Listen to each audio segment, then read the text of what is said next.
I am sorry, Carlos Prates. I was wrong. I was wrong. I thought JDM would have made it look easy, but it was in fact the opposite. And Carlos Prates just completely dismantled him, destroyed him. What other synonym? Uh, Destroyed him. Just completely, just beat him. Just beat him. And I'm gonna talk about that a little later. But I'm gonna recap the whole card. I watched the whole card. Woke up real early to watch it, 4 a.m. Look at that. I'm gonna recap the card, say kind of my reactions to it. It was actually not a bad little card. A lot of finishes, some underwhelming fights, but it was overall. I'm gonna give it like an 8 out of 10. Wasn't bad at all. Even if I was sleep deprived and I didn't even want to be awake, but I still liked it. So let's get into the card. You know what I mean? Again, kind of a banger card if I'm being real. Wait, let me zoom in real quick. Boom. Wait.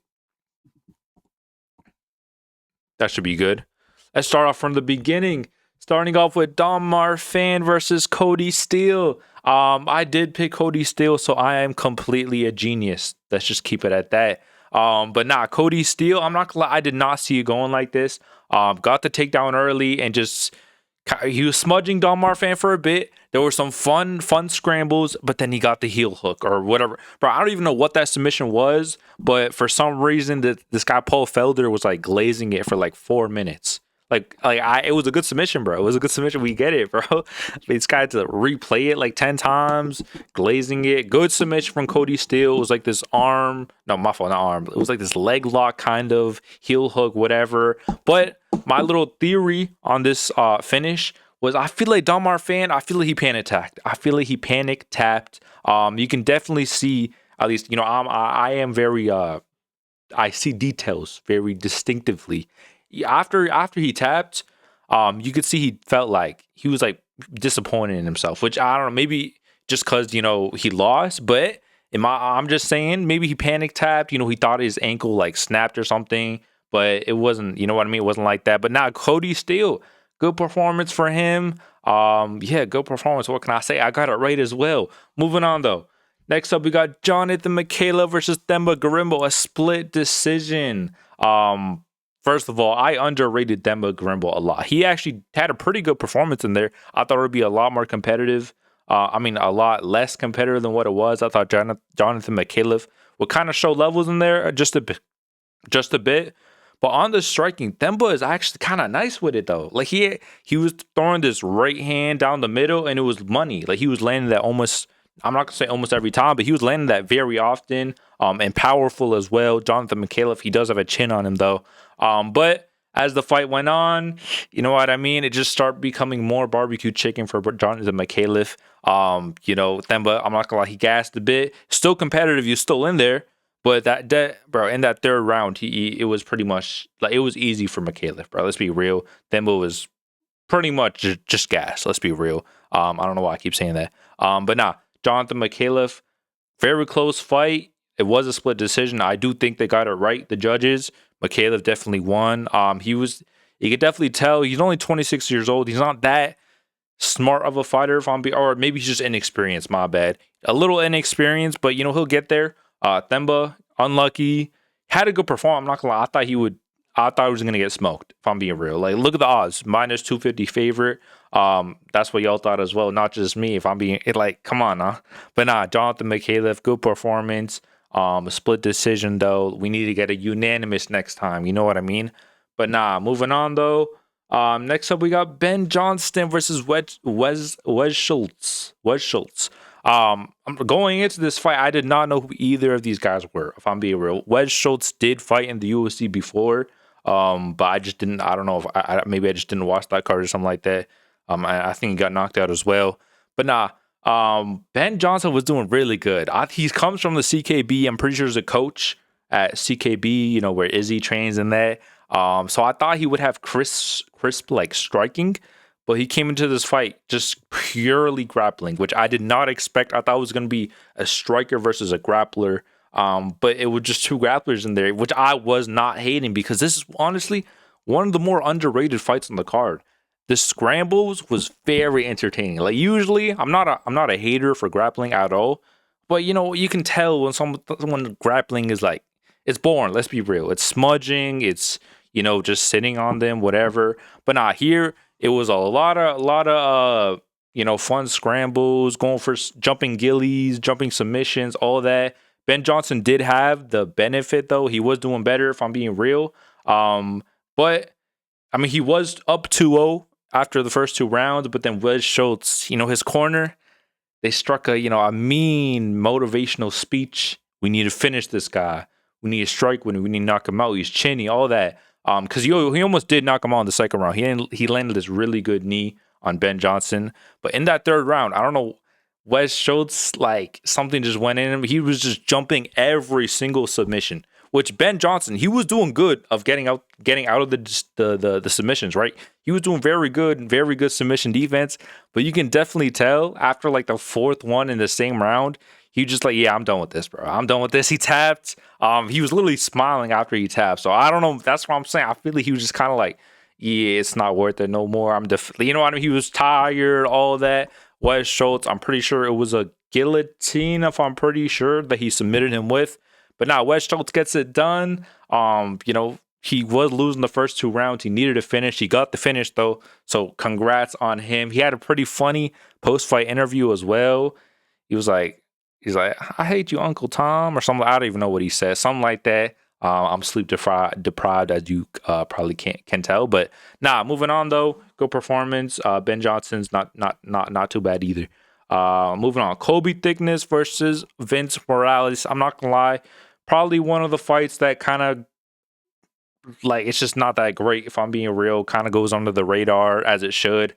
Not a great fight. It was a pretty good little chess match. Not a bad shout. But if there's anything I do want to point out was Kobe Thickness's grappling was a lot better than I thought, and Vince Morales' striking was a lot better. I thought it would be kind of like a striker versus grappling matchup, but they both surprised me on the opposite ends. You know what I mean? Kobe Thickness, he had a really good submission attempt in the first round. He had like an arm bar and a triangle both at the same time. But Vince Morales, he's a veteran, bro. He's a veteran, so he knows how to defend that. But Kobe Thickness, he did end up winning. It was a close fight. Like every single one of his fights are close. They're like almost split decision, almost. You know what I mean? But just on the feet, it was just the volume. He didn't land anything too big. But Vince Morales, he just couldn't get it. Like he just couldn't get his striking. He couldn't get comfortable in the groove with it. He did almost knock out Kobe in the third round. At like the end of the third round, he almost knocked him out, but he was already down 2 rounds. And he just didn't get the knockout. If I'm being real, he just didn't get the knockout. He should have stood back up.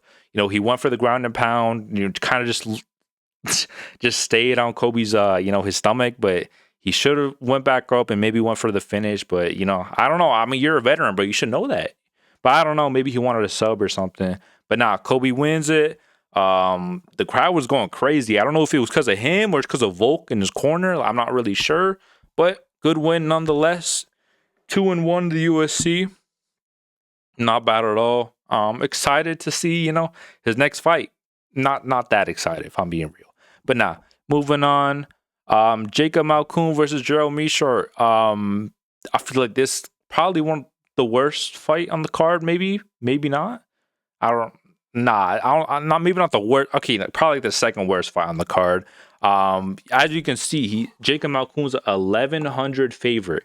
So when it's 1,100 favorite, I feel like you have to be more aggressive. Like the thing with Jacob Malkoun. Whoa, what did I just say?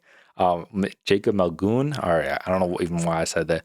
The thing about Malkoun, he has no urgency, bro. He doesn't like.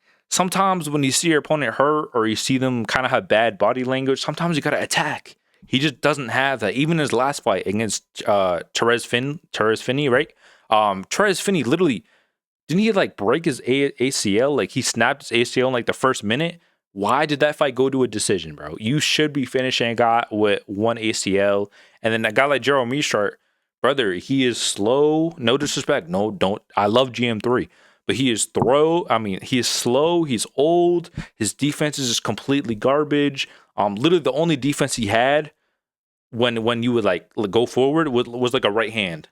his defense was offense. Like, it was literally right hand, and his hands are down here. Bro, Jacob Malkoun, he should be finishing a guy like Joe Mishra. He's literally on like a 5-fight finishing like loss streak. No, like I swear he's been finished like 5 times in a row now. That's the reason why you're a 1,100 favorite. You should be going for the finish a little more. But honestly, Gerald Mishra didn't even he was pretty good in there. Like he didn't have a bad performance at all. He got it to the ground a couple of times, and in the last round, he almost submitted him at the end of the round. If I'm being real, he almost submitted him, kind of, not really, but there was only like 5 seconds in the clock. But he had him in a little sub attempt. And if you know anything about GM3, third round fluke submissions, that's literally him. That's him.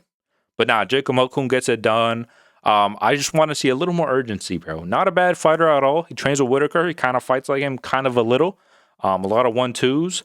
But I just want to see a little more urgency. Get some finishes, and you know what I mean? But nah, good performance, though. Moving on, though. Next up, honestly, one of the most happiest.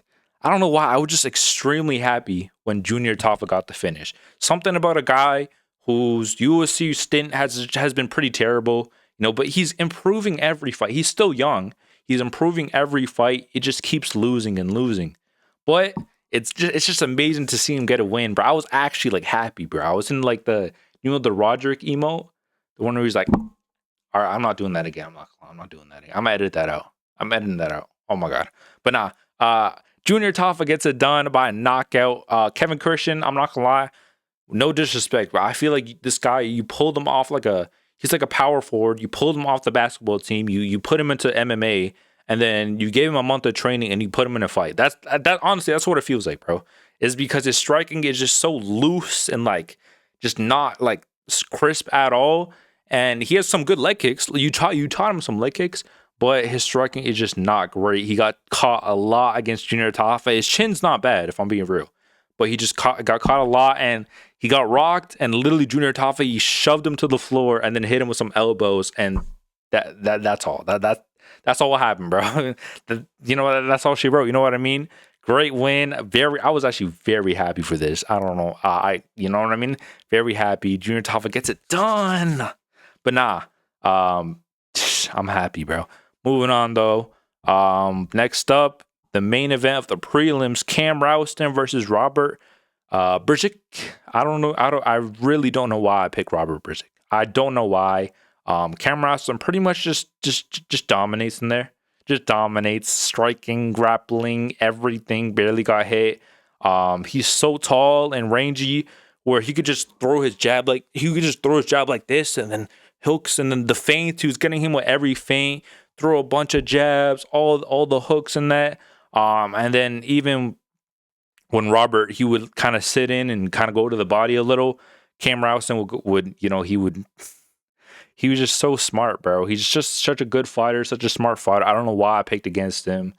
His defense is really good. He would go for takedowns when needed. And bro, he just didn't get hit. Great performance from Cam Rouston. I'm not going to say it was the most entertaining fight, because it wasn't. But he did win. He did dominate. That's what you got to do. That's what you have to do in front of your own crowd, because you're not going to lose in front of your own crowd. You know what I mean? But he did call out Marvin Vettori in the post-fight interview. Not a bad little call out. I don't mind the fight. I think maybe it's a little too soon. He is only, 3-0 in the UFC. That's not bad at all, actually. I don't mind that fight. I'm pretty sure Marvin Vettori is already booked, though. So maybe after that fight, you can fight him. So, yeah. Let's do that fight next. I don't mind it. And let's move on, though, to the main card. Oh, this probably... Do you know what? Remember when I said Jacob Malkoun's fight was the second least favorite? This is my least favorite, bro.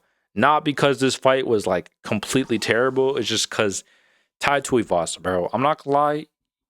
It's over, bro. It's over. It's over. It's been over. But this is a fight you need to win, bro. This is the fight you win. You win this fight. You should win this fight. That's what I'm trying to say. Louis Sutherland, he's 0-2 the UFC. He went into this fight on short notice. You're in front of your own crowd. Brother, he got dominated, though. If it was a close fight, maybe I can kind of be Louis Sutherland, he's a tough guy, you know what I mean? But he got dominated. Shout out to Louis Sutherland, though, because he made it look easy in there, and his game plan was perfect. Perfect game plan to to use against, Tai Tuivasa. Mixed it up a lot, the grappling, the striking. He landed this clean spinning elbow knee combo in the first round. But like, when do we ever see that heavyweight? He landed that very clean. Tai Tuivasa got a chin though. But he would just take down Tai Tuivasa with ease. And bro, Tuivasa just didn't know what to do in there. He didn't know when to strike, when to grapple. He was too scared of the takedown, so he really didn't unleash his hands that much. And Lewis Sutherland, he just kind of smudging him, if I'm being real. Not a lot of ground and pound. Kind of smudging him. But in the third round, I'm not gonna lie, the referee, bro. The referee, you could definitely tell the referee wanted Tuivasa to get the comeback, knockout. Because tell me why. Third round, there's like a minute left. Louis Sutherland's on top. He's kind of, some hammer punches. The referee is like, no, we got to separate you guys. We got to separate you guys. Let them back up to their feet. But he was literally hammered. He was literally hitting him in the face. You should not separate them if he's literally hitting him in the face. Doesn't make sense at all. But they do. But then Louis Sutherland, I'm pretty sure he just takes him down right again anyway. So yeah, referee, okay. But nah, Louis Sutherland gets it done. He flipped off the crowd for some reason. I mean, they were booing, but I mean, bro, what do you expect? You're the enemy. You know what I mean? You're an enemy to them. But nah, good performance. Tuivasa, you're done, bro. You maybe have to go to maybe MVP. They'll take you. Maybe Bellator. Actually, do you want maybe one more chance? Maybe let's just book him against the guy who was supposed to fight. Let's just do that because maybe Louis Sutherland's the next big thing because he did fight pretty good. But nah, moving on though. I'm done with this one. My least favorite fight.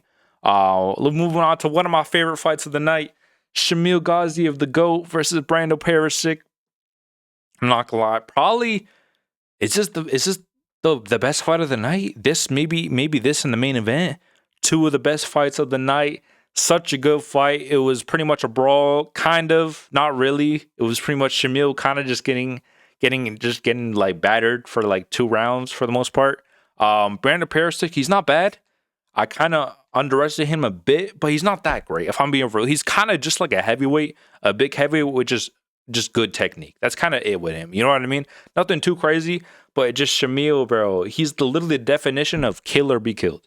Like his hands are all the way down, even when he's getting tagged like multiple times with a 1-2, another 1-2. His hands are still all the way low. I don't know why. Like, this is heavyweight. Can we remind him this is heavyweight? Everyone has power. You know what I mean? But he was landing some good shots of his own up until the second round, where Brandon Perisic, he pretty much had his number. He had his reads, all that.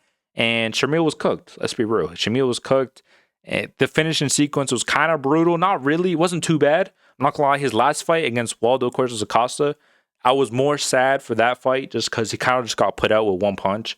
But this fight, he showcased he still has an amazing chin. Just love to see it. But Brandon Perisic, he's just a better fighter. He's a better fighter. Knocked him out. Bro, just something about the way Shamil, just when he gets hit, like his whole body just goes back. Like it's just like he gets hit and it's like, ugh. Like it's like his chin like goes like snapped back every time. Just brutal, but it's kind of funny. Not really. I still mess with Shamil. I picked him. I did pick him just to fluke it. If I'm being real, I picked him to fluke it. Just didn't end up happening. Brandon Perisic, he's in the rankings now. Who should he fight next? I don't know. I think he called out. Maybe he called out Tybura, or maybe that was Sutherland. I don't really know. But nah, go performance. Shamil, he'll be back. Just have to be your defense, man. Your defense. The defense, you have to, touch it up a little. You know what I mean? But nah, moving on though. Next one up, Marwan Rahiki.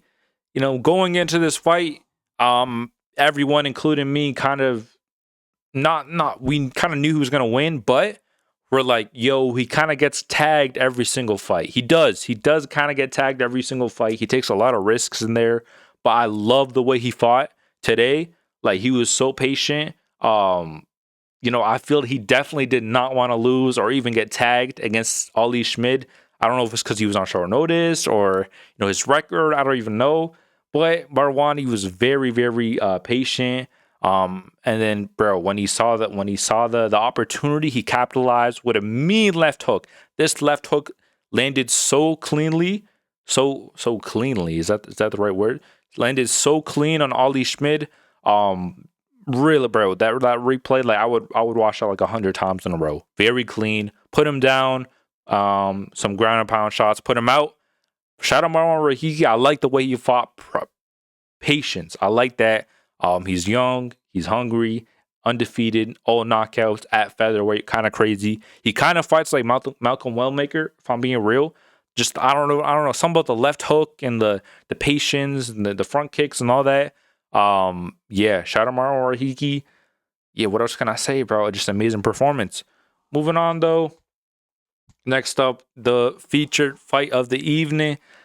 I think the most underrated fight of the night. I feel like this one, people are going to forget about this one, but this was kind of a banger. No, Tim Elliott, first round, he won the first round. He has a very awkward style. We all know this.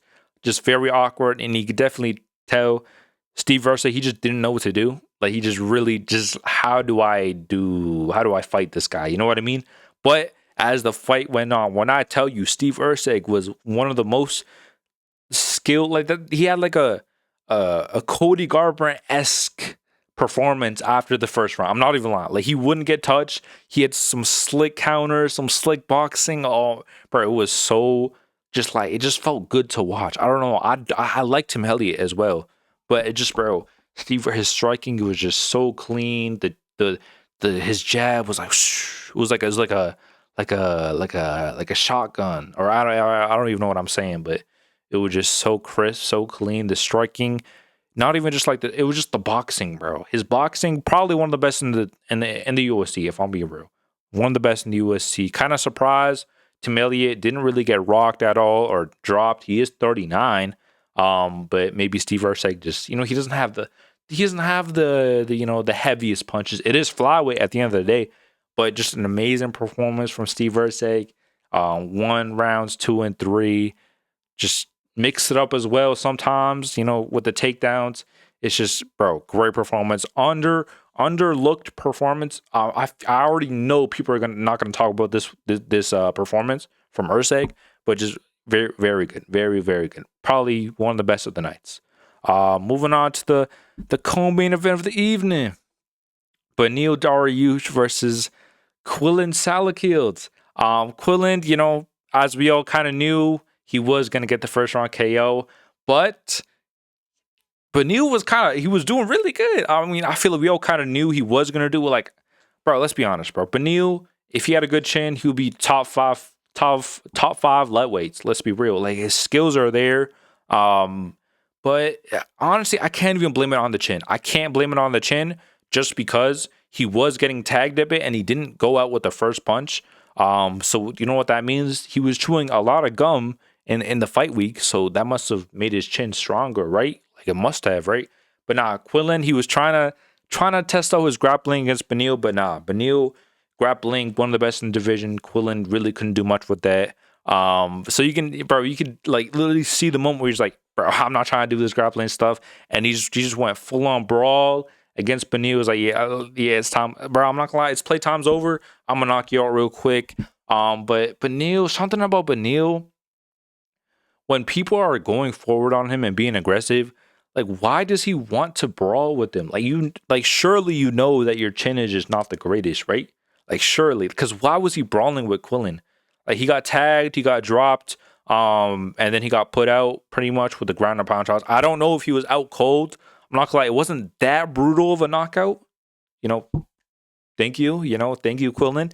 It wasn't that brutal, but he still got knocked out. He didn't put down the gloves or anything. But Quillan, good KO. You know what I mean?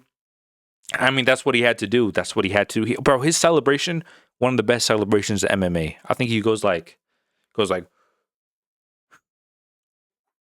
don't know, so like he's like smoking a cig or something like that. Just cold. He called out Gamrot, which is a kind of a ballsy call out, if I'm being real. No one really calls out Gamrot except Quillan. He called him out. Should we do that fight next? Why not? Why not? If he called him out, Gamrot, he's a G. He'll fight anyone. So yeah, let's do that fight next. Beneil, I would say retire, but I don't know. Maybe he could fight again. It wasn't that brutal for knockout. If he got colded, which maybe he did actually, he was kind of like face first on the floor. But if he got colded, I would say retire. But it wasn't that brutal, so maybe we give him like a, give him like a. Let me think. Who's like an up and coming lightweight? I don't know. I don't really know. But let's move on. Main event. Yeah. If you guys don't know, I did pick JDM to make it look kind of easy in there, but Carlos Prates showed levels, and I did not expect this, like, not like this. Like, the first round, pretty competitive. Very, very, I mean, I wouldn't say very competitive. Carlos Prates definitely won the first round. Just the leg kicks. He was mixing it up so beautifully in there. First of all, before even getting into the fight, before the fight happens, why are they already trying to beat each other up before the fight even happens? Like, Carlos Prates, I don't know if he was trying to get in his head. He is called a nightmare, so maybe he was trying to put some nightmare. I don't even know. But he was trying to get in his face before the fight even happened. They kind of didn't tussle, but the security guards had to separate them. I don't know. I thought they had thought they had respect and they liked each other. I swear I seen a clip of his Carlos Prates' like his daughter like facing up with JDM. I don't know, but Carlos Prates, he did kind of press him before the fight. But now let's get into the first round.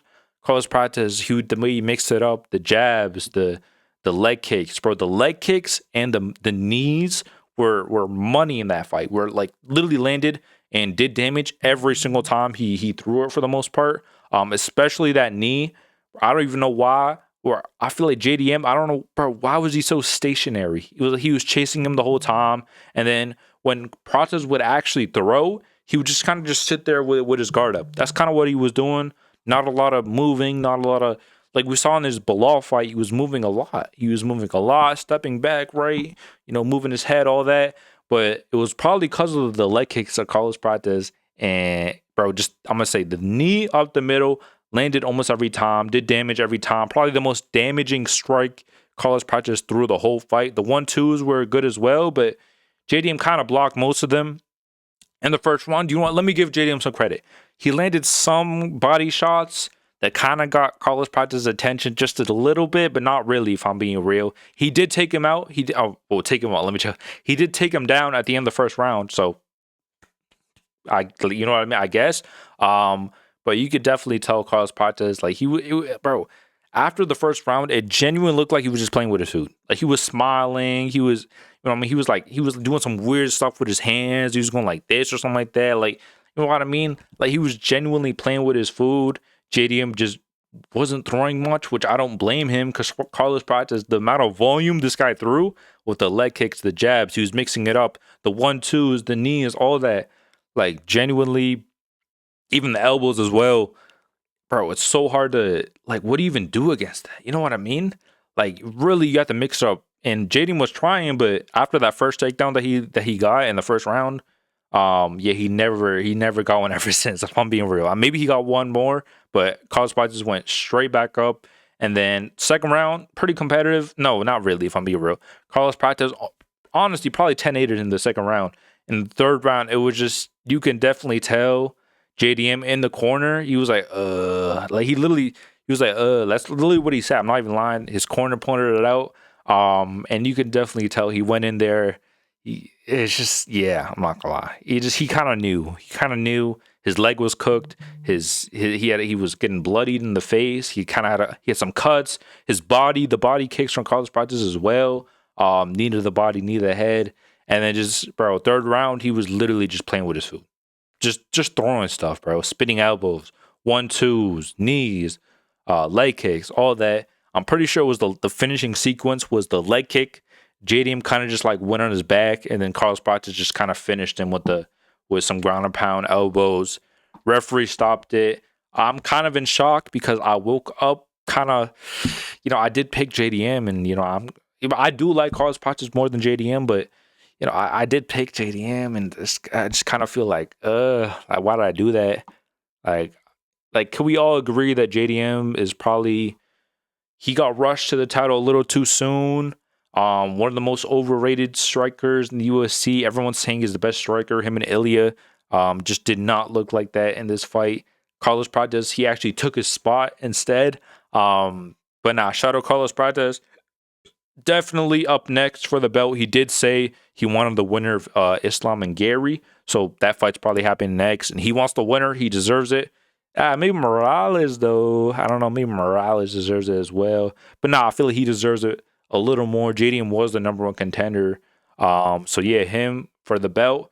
JDM, you're gonna have to fight down, bro. You're gonna have to fight down. Maybe the winner of Brady and Buckley, maybe. But yeah, that is the whole card. Banging card, honestly. Not some stinkers, but pretty much overall. Even when I got barely any sleep, I was still able to keep my eyes glued to the screen. So with that being said, if you guys have any you want to comment anything, like, subscribe, all that, and I'm out of here, bro.